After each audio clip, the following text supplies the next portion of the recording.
Welcome back. We live from the Gazebo right now. You know what I'm saying? Welcome our next guest, Skozzlee. Thank you so much for being here, man. I appreciate you, man. School with my boy. You know what I'm saying? Being here. Shout out to Jameson for letting us record here. You know what I'm saying? Our winter Midtown edition. The master. Yes, an audio guru, Jameson. So, you know what I'm saying? It's not so good weather outside, but it's always good weather in here. That's so, a fact, brother.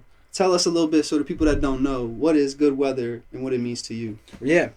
So, as far as like good weather goes, it's one of those things that, as cliche as it could sound or corny as it may seem, it plays to the user. So I do feel that I'll give you what where it started and what it means to me. But again, it's a very loose. It doesn't yet really have a definition because it again plays to whoever uses it, much like the weather.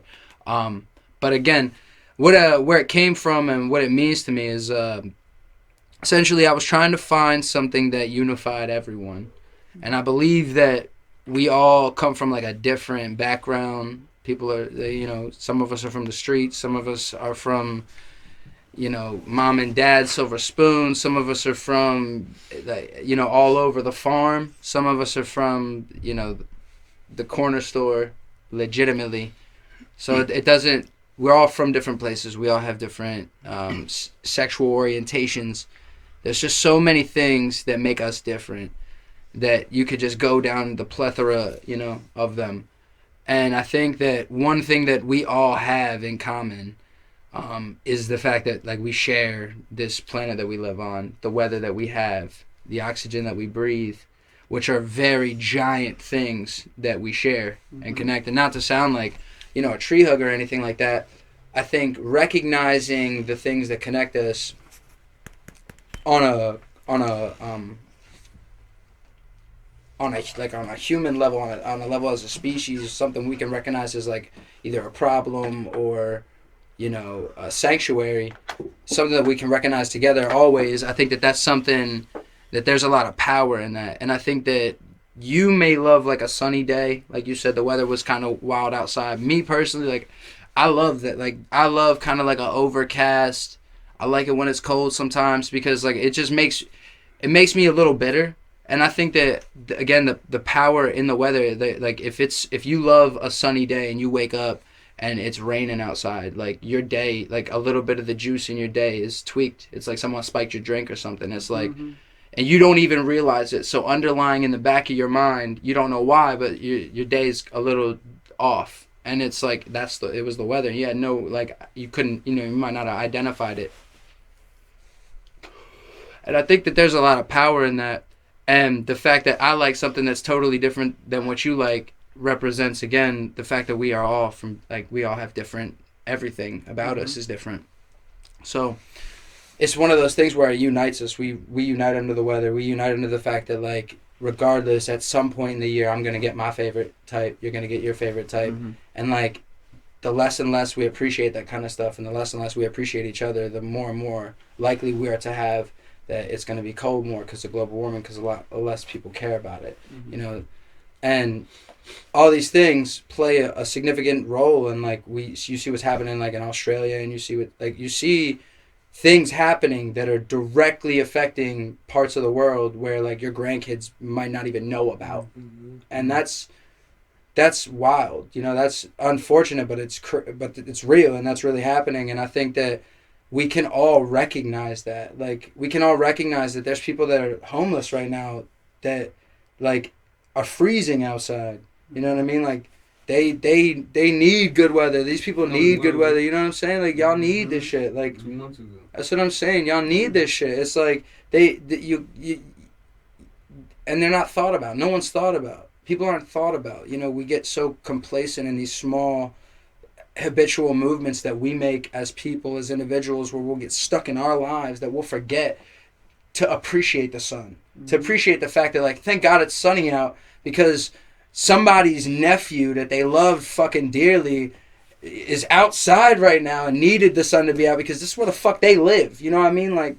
So I think, again, it's so powerful. Good weather is so powerful that it's something that whether you have $1 or you have $1 million, it's it's for you. You know, it's for all of us. So whether you take that as how you feel and what it means, that's up to you, but that's what it really means to me. And I always wanted nice shit as a kid, and was never really in the position to have the nicest shit, but I was never in the position where we didn't have. So I was in that, like, not even limbo, because I was probably to the lower end, but regardless, I would see growing up my whole life, like, these little social cues that separate us so far. You know, whether it be the shoes you got, or, you know, what your mom dressed like when she came to pick you up because you got sent home early or some shit. It's like, these are the things that straight up, like, define us, and they don't. And I think the closer we get to humbling ourselves down to appreciating the sun and appreciating the simple things at a younger age, I think we get further and further away from those things that separate us. And I think we get to a place where we don't necessarily need walls. We don't necessarily need boundaries. Like, I'm one of those people, I invite you into my heart and my home, stranger or not. I give everyone the open opportunity to kill me, stab me, rob me once. You can do it one time. And if you do it and you get it gone, then you might have stopped. You stopped something potentially great that you could have had going on. But I say that to say that if I'm one person out here that is honestly giving you my heart, giving you my trust, like, I don't know you, man, but I trust you, brother. Like, if shit goes down and ops roll up, this is my shit. You ain't smoked it. You ain't smoked. You know what I'm saying? Like, that's how I honestly, like, I love all of y'all, because no matter what, like, you are somebody, and that shit is real. Like, something happens to you, bro, that's some real shit. Like, that's got ripples. And even if it doesn't, you know, it does, because I met you now and I care about you. You know what I mean? Like, real shit. Like, and I've been robbed. I've been fucking betrayed by people I don't know and people I love, and I've learned all these things, and a lot of times that energy, it's just misdirected. You know, wherever it's coming from, it's coming from their end, and that shit's fucked up. And I'm gonna let y'all keep it pushing. Like, you can do that to somebody, you ain't gonna do it to me again. But my whole thing is like, real shit. Like, I give you that opportunity to be part of something, because, like, this good weather shit is literally for everybody. It's not like I don't own it, I don't run it, I'm not the fucking man, and you are beneath me, and I need everyone. I don't have any power trip. I don't have, like, a goal. My main overall objective with this, if I did have one, is the communal space of me knowing you and you knowing me, and me not having to fucking act like, if I see you on the street and if I'm looking at you and I might wave to you or be like that. You don't have to be like, fuck is your problem, bro? What? You could be like, how you doing, man? Like, cause yo, you get this very clear. I remember in the cartoons, and they might still write them that way, but in the cartoons, you got the neighborhood, and you see the lady walking down the street, and you, morning neighbor, you know, and like that. It's like that shit could be that. It was a real thing at one point in the city, in the streets, in the fucking neighborhoods. Now it's like, I got my phone, I ain't talking to you, I ain't talking to you, I don't know you, I don't know them, I don't give a fuck about y'all, y'all are shit. It's like, these are whole people, bro. These are whole sects of the world. You know what I mean? And it's like, the more we box ourselves out, and the more we, you know, like, again, I don't like that kind of, the swag rap, I don't always like that shit, but, like, I can't turn my, you know, I can't, if I turn my shit away to that, I'm not gonna meet people that make that shit and, you know, get inspired and find other creative avenues. And this is the other thing, man. Everybody, right? Because life is such a wild thing.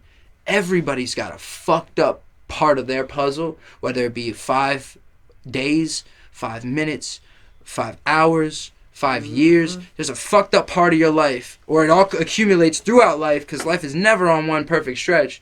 But there's one part of your life that makes you you. And, like, was that chemical X component that made you your, you know, you. And, like, I think the fact that everyone has it, whether you're the pompous asshole that's sitting behind your desk fat and you dismiss me as a human being, like, you just forgot about your moment. You know what I mean? The same way that I live and think about my moment every day. So I look at that shit, and it's one of those things where it's like, I work for my money. I don't, you know, again, I humbly get mine.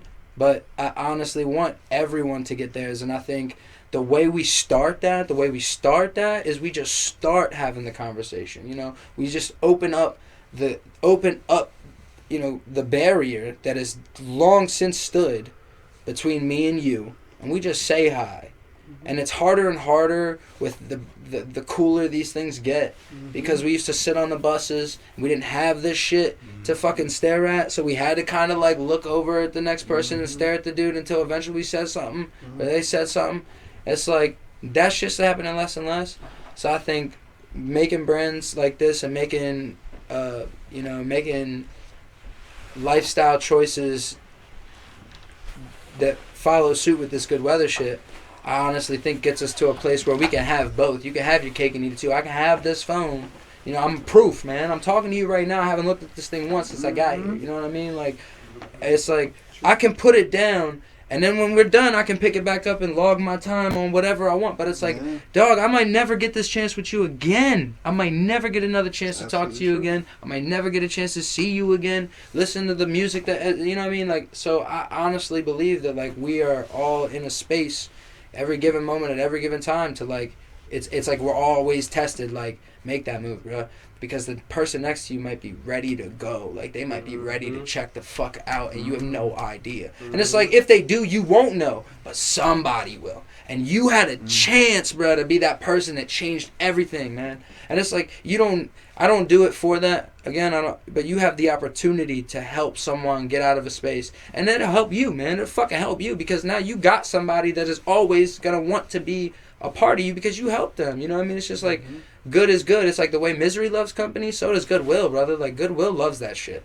So. And so does good weather, and this is inspiring, man. This is, and I appreciate everything that you just said, because a lot of people don't have the opportunity to hear it, and I appreciate you giving me the platform, gentlemen. And this right here, that represents everything that you just said. It's a community of people, and it represents something larger than me. And I wanted that to be, hey, there's always good weather in the gazebo, man. Trust me. I love hearing that, bro. It's good things, man. And it's always going to be here, man. I'm always down, bro. I'm always down to sit in, talk, you know. Absolutely. So tell me a little bit about how you and Mason first linked up, I guess. Money Call, was that the first? Was that the first production from Mason? And honestly, I don't think so. Mm-hmm. We did some stuff before that. We did a couple things before that, but, like, I couldn't. My boy Ant, I wish he was here right now. He'll be here in like 2 weeks, so we'll have to do another one. He got you because he knows all of this shit.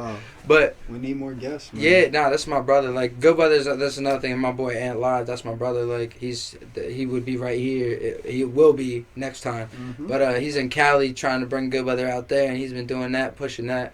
We'll talk about that then. But he's actually the reason that I actually know him and met him. My boy Ant. And this kid Rico Morel, he was a rap. He's like a rapper around here. I don't know if he raps anymore, if he's still doing shit. But anyway, those two kind of got me into this circle and knowing him. And I don't really recall what the first couple songs we made, because I don't know if we ever really released them or if we did anything with them or what happened. But we made a couple songs. But I feel like most of them were like throwaways.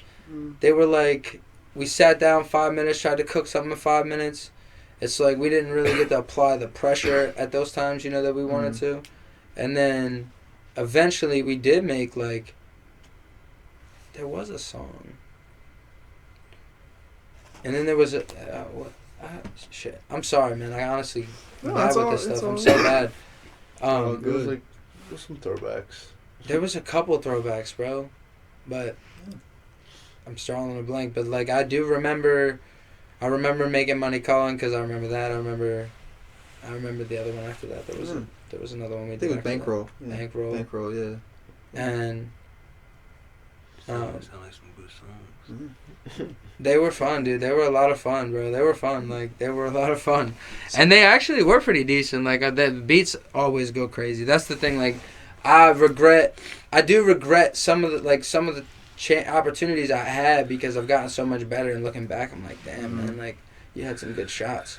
Yeah. But, I mean, that's the one thing that, like, comes with this music shit. Like, you know, you get better as you go. Absolutely. So, That's all we trying to do too. So, yeah, but and I only know that because now when I pull up, like, it's a different vibe, like, because the other day, like, I linked up and, like, it was like, I was here like 3 hours, and it was like we worked hard on like one song, and that shit's fire. Like, I think that shit's fire. If we like, if I don't know what else I might want to do to it or if anything, but it's fire. I listen to it so much. I've listened to it a bunch of times. It's fire. I would It's love to fucking hear dope. it. Yeah, we'll listen to it. Cool. It's fire.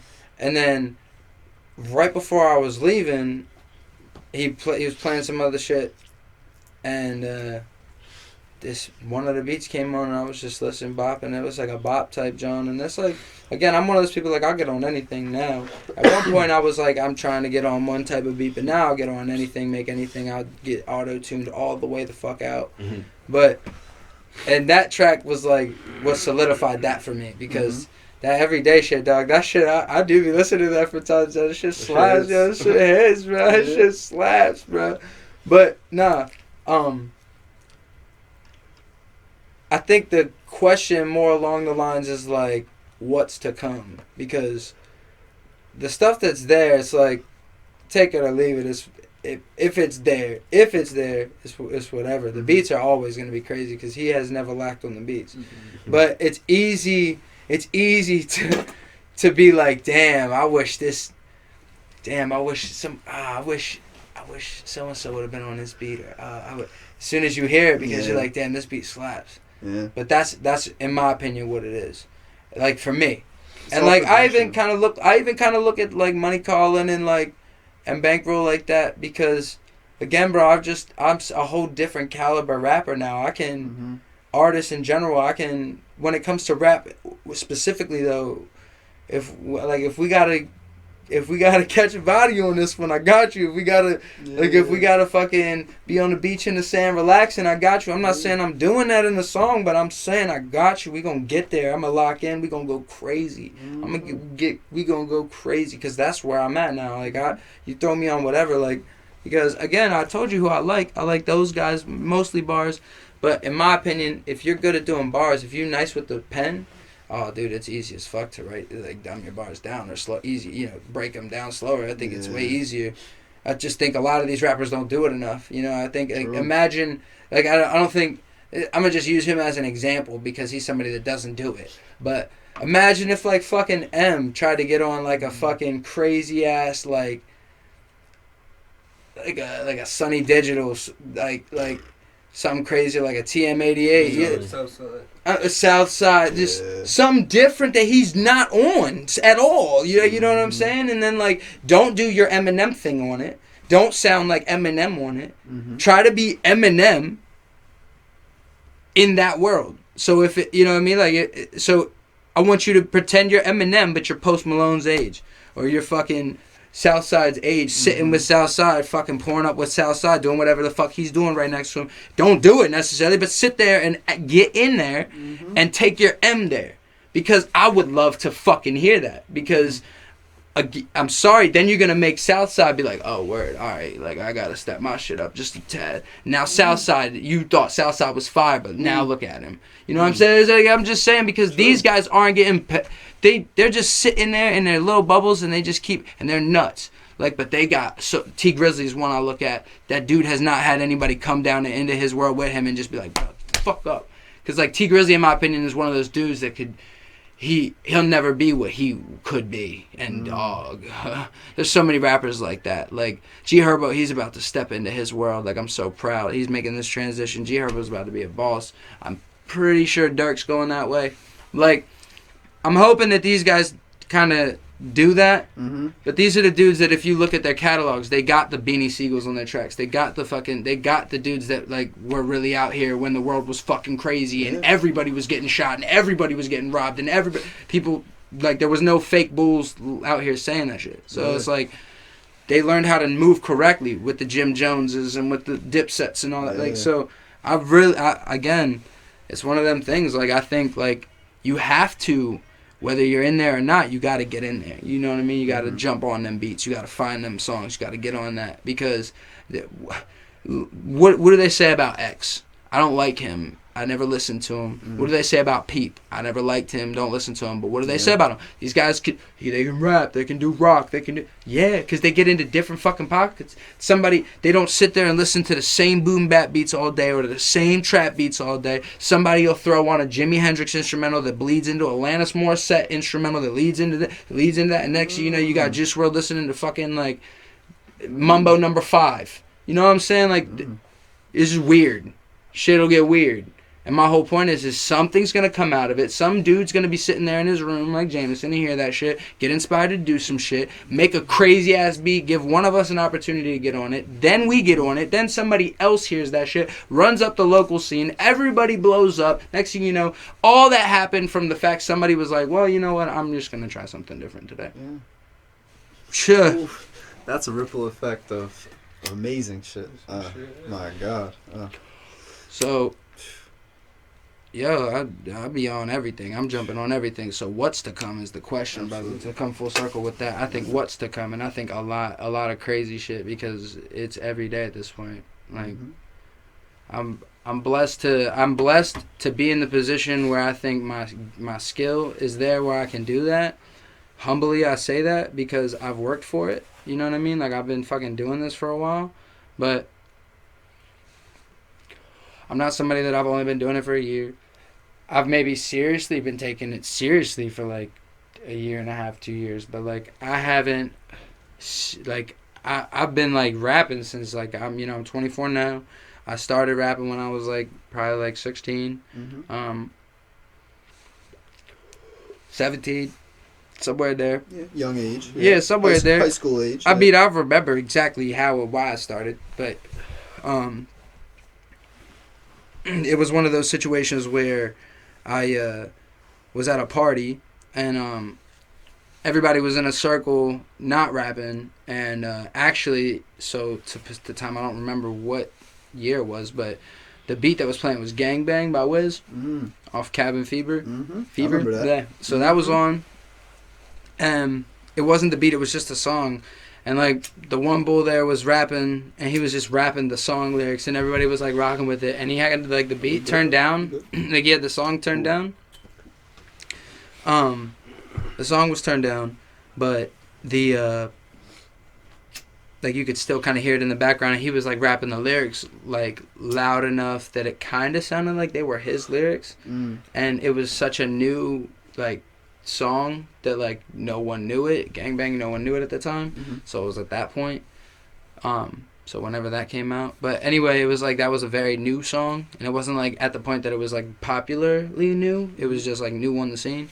So he's like rapping the words to that. So everybody's like, damn, like you really spit. Which one? To Gangbang, like from Wiz. By Wiz. That song's so crazy. It's crazy, right? It's crazy. Insane. Yo, he went crazy. But that's when everybody thought he was rapping because he did the Big Sean part. That was Lex Luger on the beat too. Of course it was. Yeah. It's so nice. Dog. So like, Mason, he fucking Big Sean's part comes in, and everybody knows how he comes in on that. He goes crazy off that, and he just goes in. There's so much swag. And my boy was spitting the whole shit, and we were like, yo, like.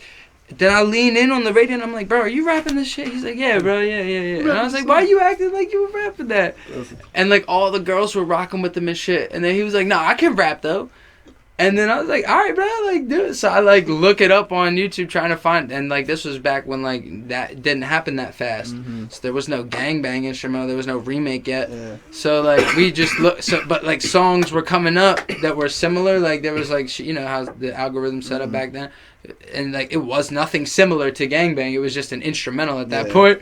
Call it Gangbang or something. So dog, like some other shit came on, and he starts rapping, and it's the worst shit I ever heard in my life, And every girl in there was just mesmerized, And I'm sitting there like, I started getting mad. Now listen, this is the other thing.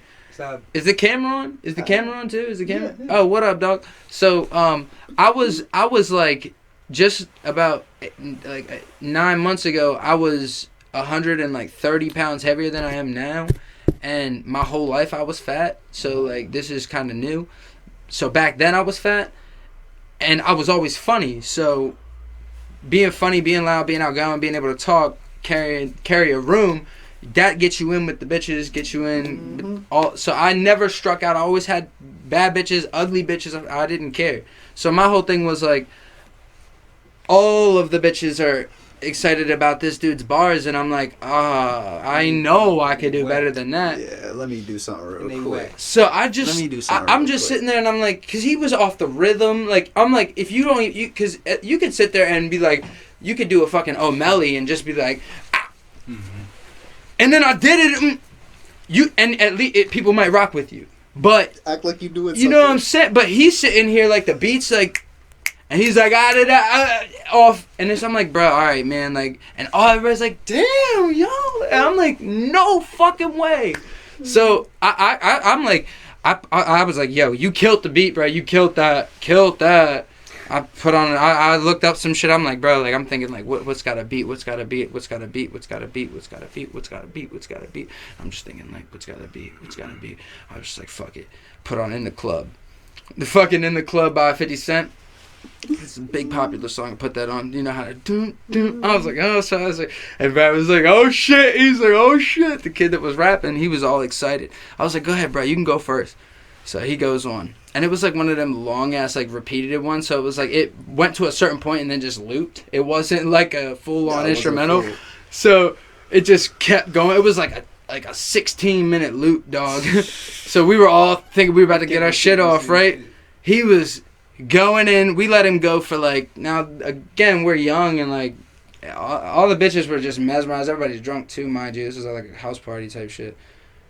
And it's like no bullshit, it's like 40 heads. So it's a lot, like, and like a good like 24, it's a good ratio of them bitches were girls. Like, and they were all rocking with him. Like, all the bitches that were upstairs came down. It was like everybody in the house was rocking with him. And I'm like, word, you got that. And like, it's trash. So I'm thinking, like, I'm going to just go out there and, like, all I got to do is at least that good, right? Yeah. Like, and I'm in there because, like, all these bitches that were, like, there was bitches that I was trying to fuck for, like, a minute that were, like, 5 seconds were like, okay. And they don't even look at this nigga either. So I'm like, all right. Because his ears were, like, out to here. That's my man's. So I was like, got you. So I step up to the plate. And just let it go, bro. And I was at least on rhythm. I don't know exactly what I said, how I said it, but I went off. And when I say I went off, I mean as good as I would have been back then. Yep. But I went off, and everybody was like, "Put on another one, put on." And he was so mad. He went in the bathroom, and I was like, "Yeah." Started rapping about him in the fucking bathroom. I was like cutting on him. I was shitting on him. I was just so then I'm like just dancing in my shit. So the kid thought he could rap. He like pulls up on me, starts rapping, and now I'm like, I'm drunk. I'm like taking shots from people like out of their hands. Like I'm feeling my shit. You know what I mean? Cause I'm glad that I changed a little bit, but like I was like that. I got cocky very fast, big head very fast, and yo, I shit on it. Like everybody that was like, and like to the point where all the dudes kind of like got mad and all went into the garage and smoked. And I'm just down there rocking with, like, all the bitches. A couple of them went upstairs to smoke, but, like, most of them would have went to smoke, and none of them would have chilled with me, ever. Aside from, like, getting drunk with me, pouring a shot with me, maybe, like, making out with me, maybe fucking with me, and then maybe fucking with me, and not telling anybody about it. But, regardless, now I'm downstairs with all these bitches, and everybody's upstairs mad at me. And I'm like, fuck it, I'm going to run this shit. So I'm just sitting here talking to everybody, and they realize how funny I am, how cool I am. So I'm, like, working in there. I, like, smashed a couple of those bitches, not that night, but, like, 2 of them that night. Not at the same time, but it was fun. And the whole point is that's why I started rapping, because I was like, oh, this is cool. Like, this is dope. So next thing you know, at every party, everybody's like, bro, you got to rap, bro, you got to rap, bro, you got to rap. And we were the ones throwing the parties. Like, again, like, I was friends with all the bitches, but I wasn't ever smashing, like, any of the ones that I wanted to until I started rapping. So when I started rapping, it was like, word, cool. And then, so fast forward that now, that experience to like performing live in Baltimore and doing shit like that. Like, yeah. Nah, well. Now, how's that you feel? You look like a different person, too. No, I'm just saying, how does that yeah, right? Yeah, it's a whole, it's wild, right? Yeah, it really is. It's like. It's crazy. Yeah. But, nah, shout out to you, though. That's cool. Appreciate you. Nah, I, the whole, it just was one of them things, like, it was a growing process, bro. Like, it's Grown. it's like going from there. That's a giant leap, but I mean, I had an actual producer before that. He was in a car accident. Like I had a producer that my boy Jordan. He we called him the producer because he thought he made beats, but he didn't. He just would take YouTube beats and add like an 808 to it or something. So we like thought he was making them because it all looked the same. So we were like, "Word, all right, got you." And they all sound cool. And he would always pull out there would always be these little cuts in the shit where it would be somebody's tag, and he would just section that shit out, and we would think that he was just putting cuts in the beats, and there would always be in like awkward spots. Yeah. So I'm like, all right, well, whatever. We never knew any better, so we're just rapping on them, thinking he's cutting all these beats for us, and like yo, he's the GOAT. And then he got into a car accident, and like he was one of my best friends, but he got into a car accident, and somebody hit him, like a drunk driver or some shit.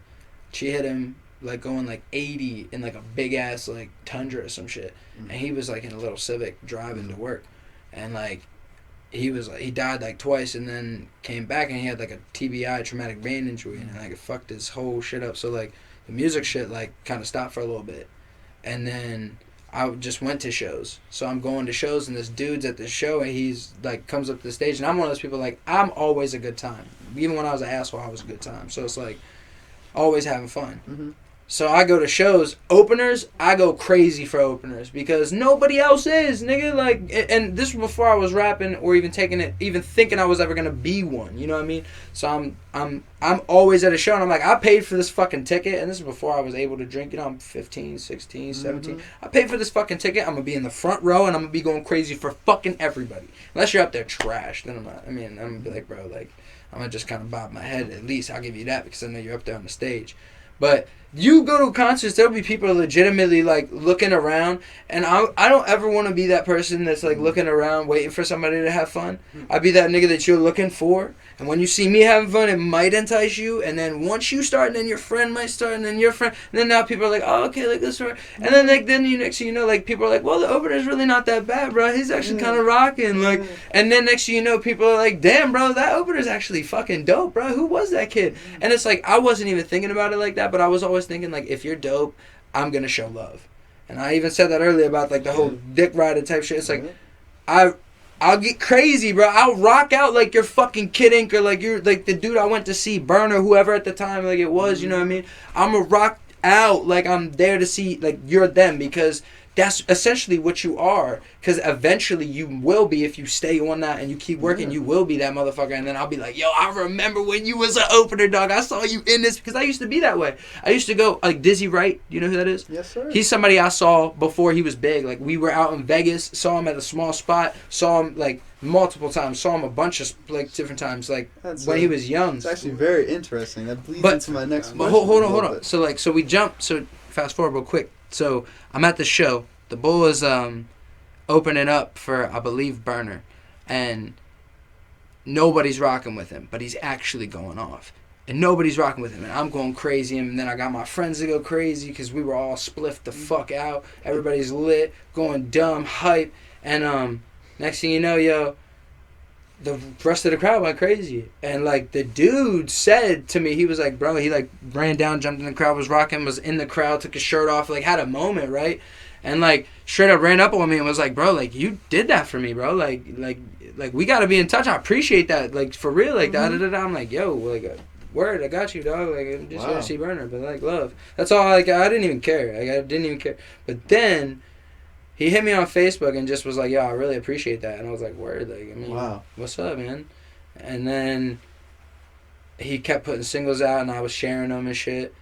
And then the one day he had another show, and I went, and he had another show, and I went, and then I told him I rapped, and he heard my shit, and he heard my shit on, like, my little videos and stuff, and he was like, dog, like, you're actually nice, bro, like, we need to get on the track. I was like, word. And then I got on the track with him, and he was just like, bro, like, you're so much better than me, like, we need to go do this at a show. I was like, all right. So he had a show, and was like, bro, you need to come do this with me. So we went, and fucking did that shit, and it was crazy. And then right after that, my boy hit me up and was like, yo, I got a show coming up. We're opening up for Montana 300. And I'm like, word. Wow, that's a great. And I was like, I mean, I don't fuck with his music at all, but like, word, like, let's go. It's a good following. So we went, and it was like all but sold out at this place called the Reverb, Mhm. and Mhm. we like weren't ready for it, but we got up there. My boy Ant Live, that will be here next time, had the beats that he made. So we had a couple songs that we went up there and we performed our songs, and it was like lit. We got to perform in front of like almost a sold out show, and there was people like we got so many followers and like connects and people that we met and like networked with, and nothing really happened with, but it was just like I got people that actually now like follow and check for my shit, and it was just one of those things where like I realize now like you just got to do those shows. You got to do 1,000,000 over, go open up for people you don't want to see, you know, rock out, go crazy, do your set, go places you won't necessarily want to perform or perform there. Like you said earlier, every single opportunity that you can have with a person, whether it's just an interaction, a meeting, even definitely a performance like that, it is influencing somebody in some way. They're like, damn. Either way, they're gonna talk about it. They're gonna be like, either that opening was trash, and they're gonna be like, damn, was he really that bad? And they're gonna look at it like, damn, yeah, look at his music. It was really that bad. Either way, that's publicity. I always heard, even though I don't really believe in it, negative publicity, even negative publicity is good publicity. Right? Yeah. So, I don't know. It just it comes back to that perception part of who's really rocking with you, and like you said, you can be a true influence in that where people are just saying, okay, all it takes is one person to be like, yeah, I fuck with it. They're not leaders. Not everybody's a leader. Right. And you seem to be a real true leader, and I mean that, like in a true sense of like being, and like I appreciate that, man. Like more people need to speak their truth and be honest with themselves. And I just really want you to talk about a little bit, just sort of about like your message that you have for the fans or people that you support you or the people that look into you. Just sort of like what you want people to know. Yeah. So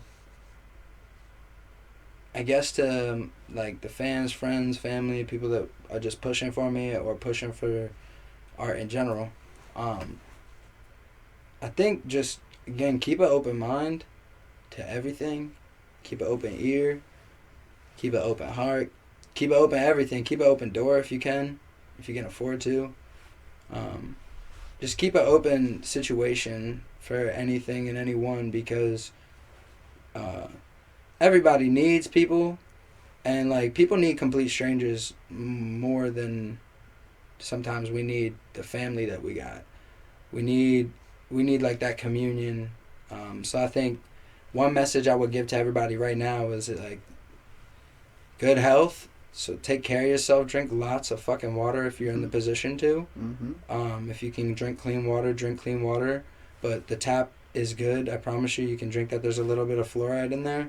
So watch, maybe your fluoride. But I think depending you're good. on your location I think, as well. but again, I don't know too much on that. But drink as much fucking water as you can because that shit changed my life. Like I started drinking, a gallon of water a day, and that shit changed my life. And then I started drinking 2 gallons of water a day, and my life got better. So I don't know that you drink more than that because that might be too much, and you are gonna pee a lot. But drink a lot of water, and shout out the Gallon Gang because you know what it is. They be off the agua like crazy. They be off that H2O like nuts. But I kind of took that the Gallon Gang shit into consideration when I started drinking water. But drink a lot of water and fucking open your heart to everything because life is very short and it'll get longer with the more people that you put in your life and the more water you put in your body. So that's my message to the fans right now. I love it. And anybody that knows me, they know I drink a lot of goddamn water. So It's good weather, bro. that's great. It's always good weather here, man. So as we finish that up, tell me how that Dizzy Wright experience was. I know you met him, so yeah, how man. was that? So like we actually went to a show to see him, and it was at like he was opening up for the Cottonmouth Kings. It was right after he got his XXL cover in 2013, I think it was, and we ran down to the Rite Aid up the street in Baltimore City. And we ran down to the fucking to one of the Rite Aids and grabbed a bunch of XXL so he'd sign them, and we got to the show, and it was like again like I said, it was like a Cottonmouth King thing, which was like we weren't even really aware who they were, but they were like a Sublime type, like weed hip hop group type shit, like Yes, yep. hair dreadlock type shit, Beach Boy shit. So We didn't know that, and we didn't know the openers and Snow the Product. If you've ever heard of her, she's a female from, I believe, like, she's from the West Coast. She's from Cali. She's crazy. She's bars, and she's bad, and she's nice with the bars. Nice. But yeah, she's like bad as fuck with the bars, bro. Like I'm gonna have to tune in. She's illmatic with it. But she raps in Spanish as well. She's ridiculous. That's But awesome. nah, she was one of the openers, and then there was a band called Eskimo Callboy that was there, and we thought that was like a rapper or something, but it was a band, and they were from Germany, and that was their first time in the States, and they were actually like a death metal band, and they were like crazy and came out with some like nutty ass shit. And so again, we thought we were going to see a Dizzy show, and really it was like all these other types of vibes, and Dizzy was just there performing. So there was like 5 or 6 people aside from the 4 that came with me there to see him. So he was like, shit. He was like, well, if he was like, I'm about to get a drink after I'm done hitting this set. So if any of my fans want to like come over and say what's up, I'll take pictures at the bar over there. And it was like an open bar setup. That's so awesome. we weren't 21 at the time, so we walk over and we couldn't like go up on the bar, but we like waved to him and he came over. And he was so fucking short. I couldn't get over how short he was. And I was like looking at him like, That's hilarious. I was like, yo, you're one of us. Like we're all like standing together. I was like, yo, and I'm looking at my boys like, yo, that's Dizzy Wright right there. Like that's fucking Dizzy right there. Like that's the GOAT right there. Because he wasn't the GOAT yet, but he was about to be, right? Oh man, and I like, always was tuned into him. Super into Dizzy. Funk and volume. like, yep. Bro, yeah, bro. So it's like it was just so hype, and I was like talking to him like about Hobson and shit, and talking to him about everything, and it was just so crazy and surreal. And I was like, word. And he was like, well, look, he's like, I don't know what y'all are doing. He's like, but I gotta go do this little quick 5-minute interview with a local thing about my XXL shit, and then I'm gonna come back. And if y'all can come backstage and we can kick it, smoke some blunts and shit, vibe out. That's dope. I was like, oh my god, no way, like no fucking way, like, and fanning out. Yo, it was crazy. So the Cottonmouth Kings just got on because Disney was their opener, so they just got on. They do like a 45-minute set, and then they chilled on stage, did a signing that was like an hour. So an hour 45 minutes go by, and Dizzy's like still not back, and we're like, oh man, he's out. Because he was a little tipsy when he was saying all that. So we were like, oh, he's gone. So me and my boys were sitting there, and I was like, bro, we should wait. My other boy, Devin was like, yeah, we should wait. And then my boy Grant was like, bro, we got to go. We're gonna miss the train. I'm like, nah, bro, fuck it. Like, we just wait. We'll make it. We'll make it. And like security came up, and they were like, bro, you guys got to go. Like, da-da-da. I'm like, dude, we're with Dizzy. Da-da-da. He's like, Dizzy ain't even here, man. Like he like, da-da-da. I'm like, He's like, you guys gotta go, and I'm like, but we're with him. Like, I promise you, we're with him. Like, I got my hat signed by him. I got my magazine signed by him. I'm like, bro, we're with him. And he's like, bro, you guys aren't with him. Like, I'm just like, I'm telling you, we're with him, bro. And like my boy Grant was like, dude, we're fucking with him. And I'm just like, yo, to like the security guard looks at us and is just like, yeah, I gotta go. So as soon as he starts to kind of walk us out, Dizzy walks up and he's just like, yo, these are my boys. These guys are with me. And we couldn't believe it. Like, this is like the greatest. Couldn't fucking believe it in our lives. Deadass could not believe it. He was like, yeah, like they're with us. And I'm just sitting there like, Dizzy just like said it to the kid. Like I'm in my mind. I'm like, Dizzy just waved off security for us. He's like, we just had like the they're with us moment. Like that was it. Like I'm looking at my boy Devin like, dog, that really just fucking happened, bro. Like, and he's looking at me like, dog. Like, and I'm like, yeah. Like we're just having this fucking mental like, god damn, we're about to go backstage with Dizzy fucking Wright in 2013 before this nigga's anybody. Like he just breaking out, bro. So this is a young dude. He just had his son. Like I was talking to him about it. It was crazy because I was a super fan, bro. Super fan. Like, and I'm sitting there talking to him about it, and I'm real good with talking to people, so I wasn't on some like, yeah, man, so what's it like working with Hops? Yeah. I was just like sitting there talking to him, and I was just like, bro, so like, you know what my favorite song from you is, to be real with you? And at the time, it really was. And I was just like, this is like, obviously your shit. Everybody knows, so I'm not going to give you this. Like, you know that's your shit. He's like, yeah, that's my shit. I'm like, yeah, that's your shit, Dizzy. That's your shit, my man. We dabbing each other up, because I, like, as soon as he sat down, I was like making sure I got over there because my boys were like, "Oh, we're gonna sit," and like they were all checking their phones and being all sketchy. And I'm like, "Nope, I'm going right over there." So I sat right the fuck here, Dizzy sitting right there, and I'm sitting there like, "No way!" But I'm like, I'm acting like cool as shit. So I'm rolling up the weed, chilling, talking to him, and like we're just chilling. And He's got a big ass bag, and he's like, yo, I ain't gotta smoke your shit. It's cool. I'm like, bro, like, come on, bro. Like, I want to smoke with this nigga. He's like, yeah, all right, bro, I got you. He's like, I got you. So we start passing. His security's with us. His security was cool as fuck. His boy Moski, who's always with him, is cool as fuck. These dudes are all chilling. Everybody's around the round table. It's like the Knights at the Round Table, and all my friends are just like, don't know how to talk. So I'm sitting there just keeping the conversation going, because Dizzy's high as fucking drunk and having good vibes, but he's like losing himself. So I'm like trying to keep him with it, because I'm like, yo, we're chilling with Dizzy, let's chill. So I'm talking to him about shit. We're chilling, getting high as fuck, chilling and just talking. And I tell him like that I rap, tell him about everything. I didn't rap for him or anything because I didn't have anything, and I didn't want to like just freestyle or nothing. But I was just like, because I also like, I'm sure he gets that, you know what I mean? So I'm sitting there just trying to talk to him as a man, as a friend, as a mentor, as someone. Like I get a chance. Like at the time, he was like my J. Cole. Like I love J. Cole. He's one of my favorite everything's. Like that's the dude. If I ever get a chance to talk to him, it'd be the same love. Like it'd be like that. But it's just one of them things. Like I'm not gonna like, in my mind, I'm like, oh my god, but like. It's love. It's just cool. Yeah. So I'm chilling there talking to him like it's love, and he kept telling me that. He's like, bro, you are one of the coolest folks. It's like you folk, bro. Like you cool as shit. That's so awesome. We're chilling forever. Missed the train, everything. Our phones all died, right?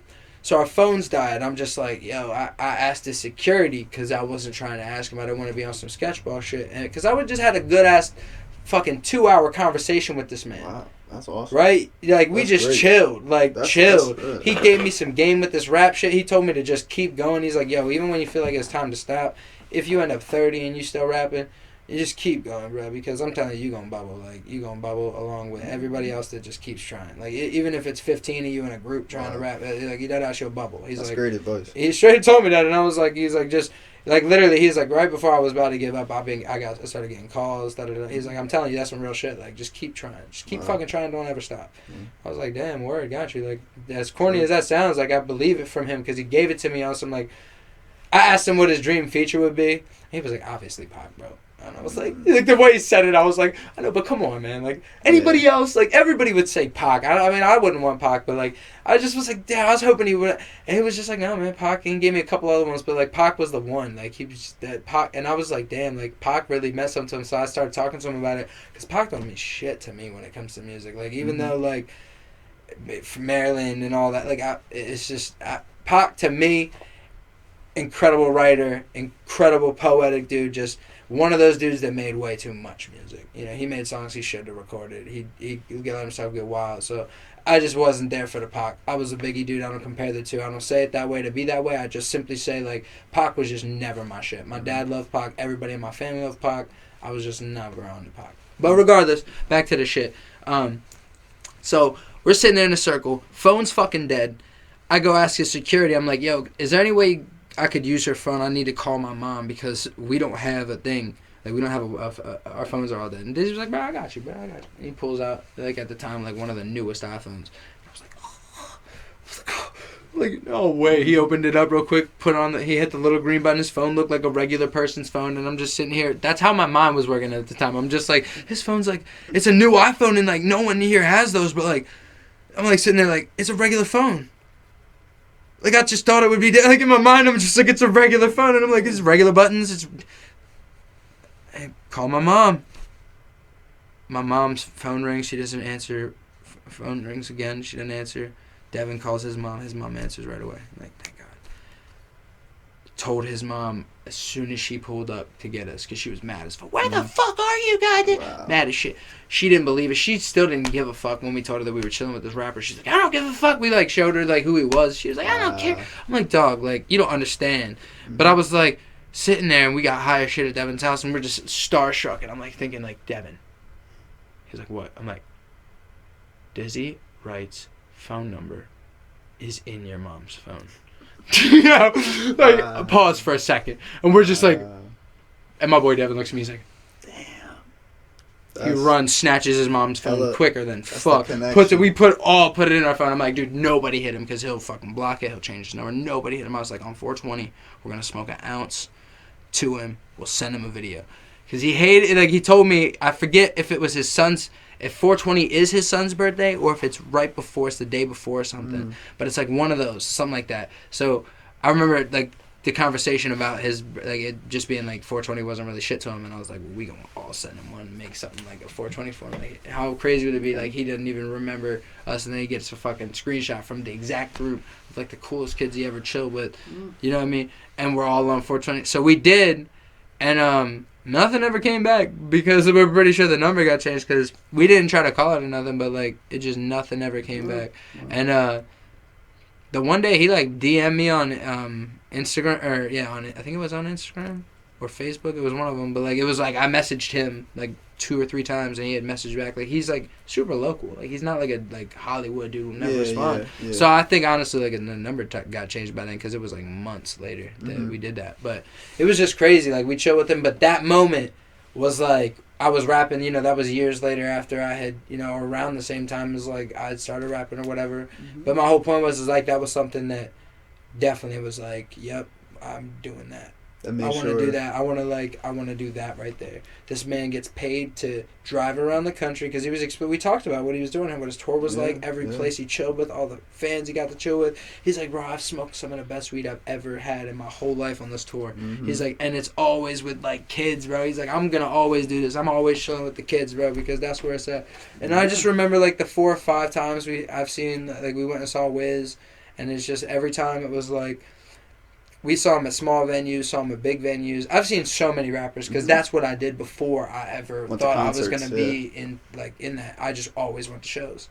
So I always was the dude turning up for openers. So if you're out there, that's another message, bro. Turn up for the fucking openers, bro. If they're fucking going up there, at least look, even if they're trash, give them the head bop. They're on the stage. You're not up there, all right? Give them the fucking head bop. That's what I do. I at least give them the fucking head bop. But if they're fire, don't be that nigga that's standing around waiting for somebody to go crazy and 15 more people to go crazy. Just start it.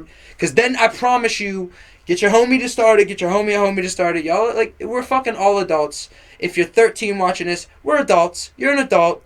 You talk to your fucking parents like you're an adult. You know you do if you're listening to this and you live in America because that's just the American culture. So you know, enjoy. Alright, enjoy it. Life is so short. Fucking enjoy that shit. Enjoy the concert. Enjoy the opening acts because, dude, Kanye was an opener at one point.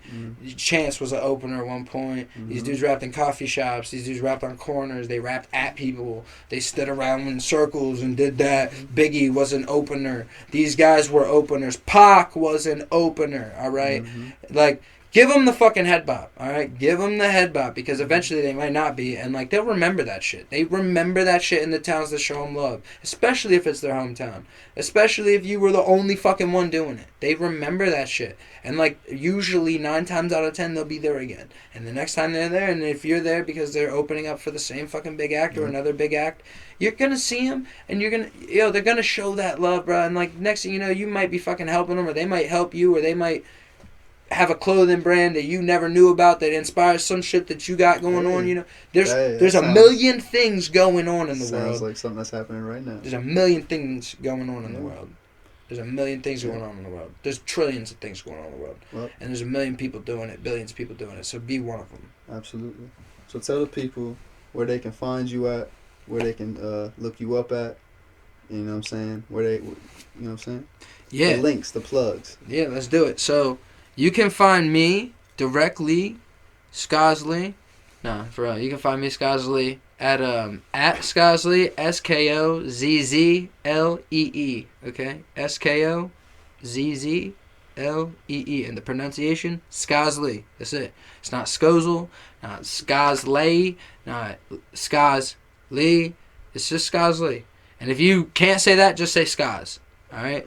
The name comes from my favorite rappers, alright? I loved, like, Big Crit, Boz, Cole, all of them. So I tried to translate, I tried to get all their names and figure out what I'd come up with. And I came up with a million different ones. And I figured, because that's what my music at the time, that I was trying to, like, get a name for myself and find my sound, which I don't have. I have a million.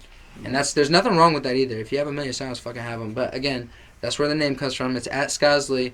The other thing, the brand. This is so important. Absolutely. Okay, the brand, the lifestyle, the movement. Good health is good wealth. It's good weather. My boy got that. I got merch. coming a fucking whole. It's shit's coming, all right. But regardless, Good Weather. It's at GOODWEATHER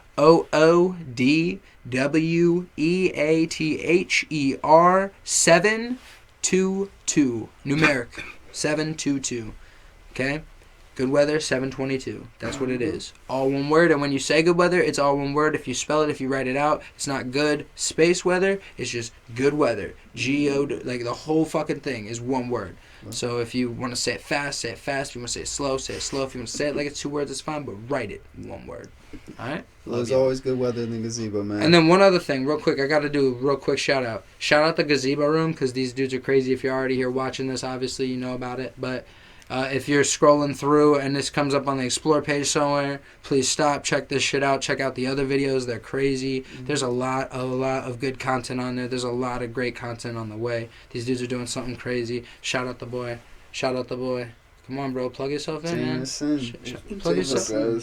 It's the brother. He's over there chilling. Jameson. Plug yourself in, bro. I'm taking a shout out moment, so everybody, man, get your two in here, bro. You in on the podcast? Absolutely. You too, my boy. Shout yourself Shout out, man. I need you in this. I need you in this, bro. Come over here, bro. Get over here for a second, bro. Get over here for a second, real quick. I need you to say hi, bro. I need this.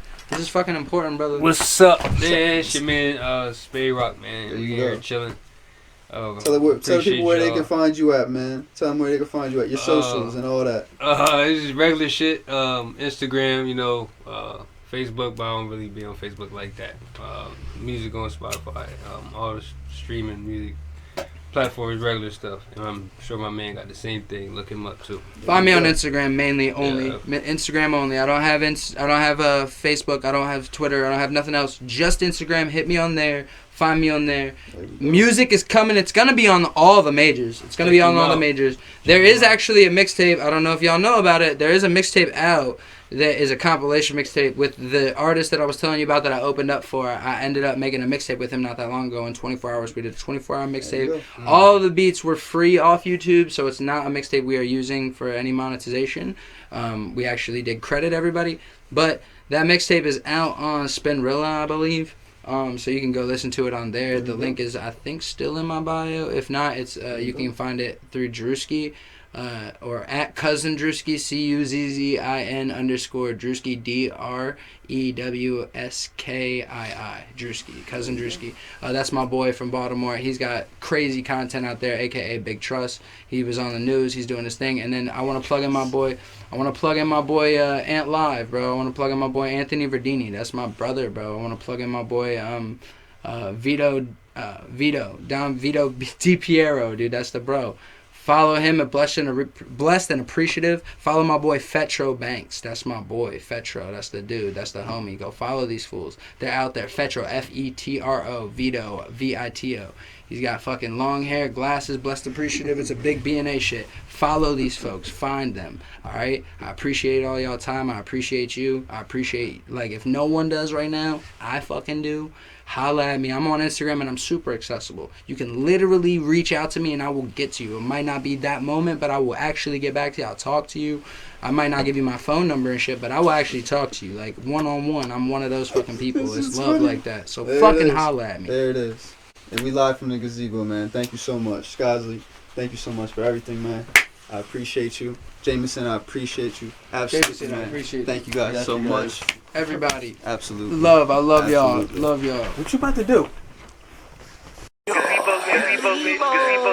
Gazebo,